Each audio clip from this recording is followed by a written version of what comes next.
Following figure is one of the most important points that helps to understand the different buses in MicroBlaze.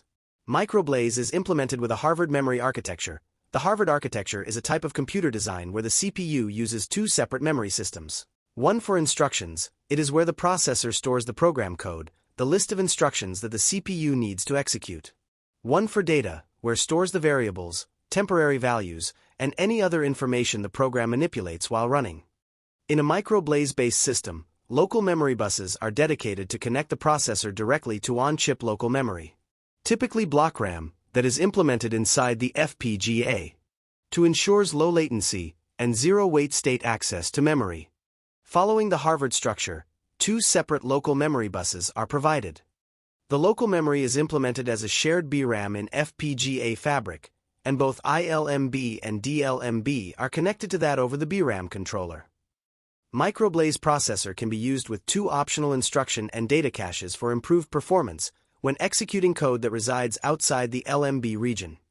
These caches are equipped with buses that can connect to external DDR memory through master bus interfaces. This extends the accessible memory for the MicroBlaze processor, enabling it to run larger applications that require more data and variables. The MicroBlaze also has data peripheral bus that allows the MicroBlaze connection to the other peripherals such as AXI timer and AXI UART. You can easily connect multiple AXI peripherals with the help of interconnect IP to this port.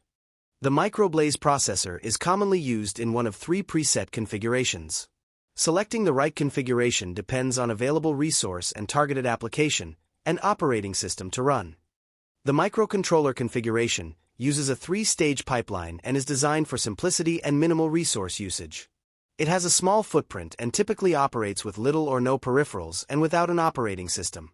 This setup is ideal for basic embedded tasks or simple control applications where processing demands are low. The real-time processor configuration builds based on the microcontroller setup by adding more flexibility and moderate peripherals. It strikes a balance between performance and resource use, making it ideal for embedded applications that require real-time performance. You can run standalone application or FreeRTOS by the cost of utilizing a bit more resource on the FPGA fabric. The application processor configuration features a deeper pipeline and is tailored for the most demanding embedded systems. It supports a large number of peripherals, is Linux-ready, and offers advanced features like networking and wireless connectivity. This version is designed to provide the highest performance among the three, and it also has largest footprint on the fabric. This figure presents a typical system architecture built around the MicroBlaze soft processor, showing its connectivity to various memory and peripheral components using standard bus interfaces.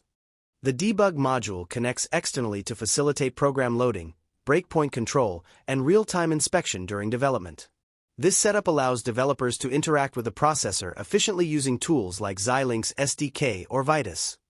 To handle instruction and data access from local memory, the MicroBlaze processor connects to block RAM through two separate controllers and buses. These dedicated buses enable fast, low-latency access to tightly coupled memory, making them ideal for performance-critical. For accessing external memory, such as DDR, the MicroBlaze uses AXI-based master interfaces. The connection to DDR memory is done through a MIG, which manages the actual DDR memory communication. This pathway provides the MicroBlaze with a much larger memory space compared to BRAM. It allows supporting complex applications, operating systems, or dynamic data operations. Finally, the architecture includes additional AXI interconnects that link the MicroBlaze to peripheral devices such as AXI UART and AXI timer. These peripherals handle I/O and timing operations respectively. Vivado design. I selected the AC701 evaluation board as the target platform for this design. Since I'm working with a Xilinx evaluation board, Vivado provides several default examples designs in the board window. For convenience, I can simply select the DDR example and drop it into the block design. Vivado automatically configures all the necessary components for the MIG, saving a significant amount of time. Let's take a look at the Memory Interface Generator wizard to examine the configuration. If a Xilinx board preset is not used, all of these settings would need to be configured manually, based on the board's datasheet. As shown here, parameters like memory type, clock speed, data width, reference clock, and others are configured directly within Vivado. The DDR bus interface requires around 120 pins, including data lines, strobes, and control signals. Using the board files, Vivado automatically assigns these pins correctly, greatly simplifying the setup process. For the reset pin, I use the CPU reset push button, which can be added to the block design from the board window. We need to create a synchronous reset. To do this, add a processor system reset block to the design and connect the MIG's MMCM locked and user reset signals as its inputs. We will use the provided clock from MIG and the synchronized reset for all the IPs in the design. Add a MicroBlaze to the design. We can complete the initial configuration with the help of Vivado. Click on Run Block Automation and select 16 kilobytes of BRAM as the local memory. We also want to include additional cache and connect it to the DDR memory, so select 8 kilobytes of cache as well. For the debugging target, choose Debug Only and make sure the peripheral option is enabled. As you can see in clocking option, Vivado will connect the MicroBlaze clock to the provided clock from MIG. Let's take a look at what Vivado has configured for us. It adds block memory and connects the local memory buses to it using BRAM controllers. It also includes the debug module in the design and connects it to the appropriate port. Now, open the MicroBlaze block and enable Advanced Mode to examine its configuration. In the Bus tab, you'll see that 2 local memory buses are enabled. These connect the MicroBlaze to the local BRAM. Additionally, the AXI peripheral bus is enabled, which allows AXI-based peripherals such as the UART and timer to be connected to the MicroBlaze. In the Cache tab, both instruction and data caches are enabled. You'll also notice that 2 AXI master ports are activated. These can be connected to DDR memory. As you enable or disable different options, you'll see changes in both performance and resource utilization. Add an AXI interconnect to the design. Set the number of slave ports to 2, and the number of master interfaces to 1. Connect the MicroBlaze cache master ports to this AXI interconnect, and then connect the interconnect to the DDR memory controller. This configuration links the MicroBlaze cache ports to the DDR memory. Next, add another AXI interconnect to the design.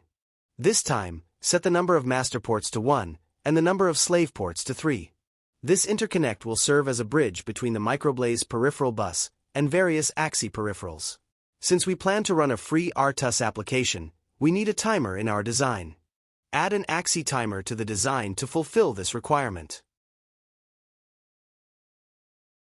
Finally, add an AXI UART from the board window. This will automatically configure the output pins based on the selected evaluation board. After adding it, change its baud rate to 115,200. Add an AXI interrupt controller to the design, and connect it to the MicroBlaze interrupt port. Also, connect its slave port to the second AXI interconnect. To connect the interrupt outputs of the AXI timer and UART to the MicroBlaze, add a concat IP to the design, and set its number of inputs to 2. Then, connect the interrupt output pins of the AXI UART and timer to the inputs of the concat IP. We're almost done with the IP design. Connect all the IP clock inputs to the MicroBlaze user clock.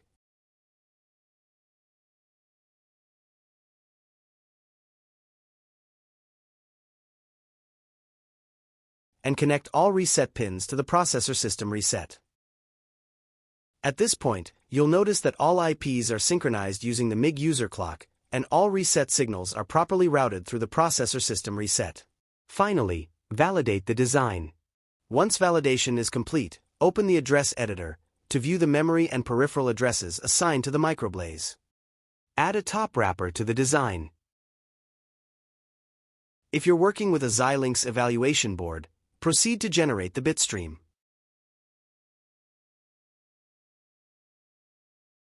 The last step is to export the hardware as XSA to use it in Vitis application.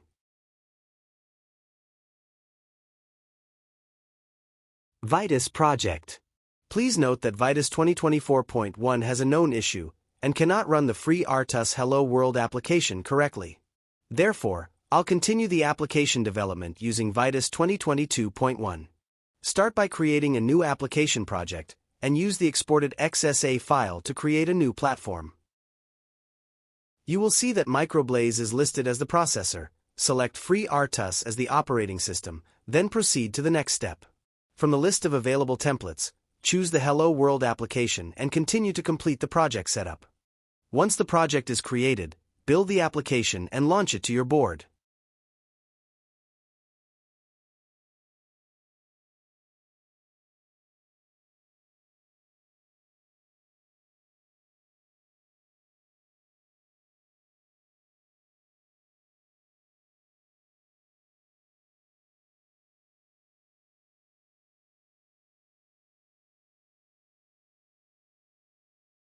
You should see that the application prints Hello World, with the output time by the AXI timer, and finally displays a success message.